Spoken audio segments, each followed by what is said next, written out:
Si è reso necessario l'ampliamento d'Alberto e l'abbiamo fatto attraverso la sopraelevazione di un ampliamento già fatto nel 2016.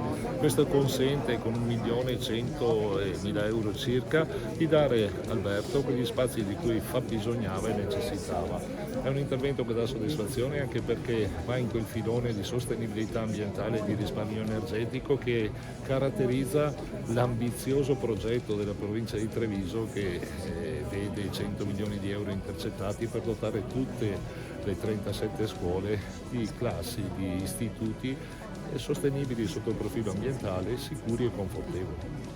I ragazzi hanno dovuto fare un po' i nomadi all'interno del loro istituto. È stato però un sacrificio che viene ripagato da questa opera, da questa operazione sicuramente, e lo si è colto il gradimento dei ragazzi stessi. All'epoca del Covid si potevano intraprendere anche altre strade, ma oggi non avremmo portato a casa questo risultato che è duplice, ha dato la possibilità di sfruttare dei fondi messi a disposizione per il Covid, dando a Alberto una stabilità di spazi di cui insomma fabbisognava già da tempo.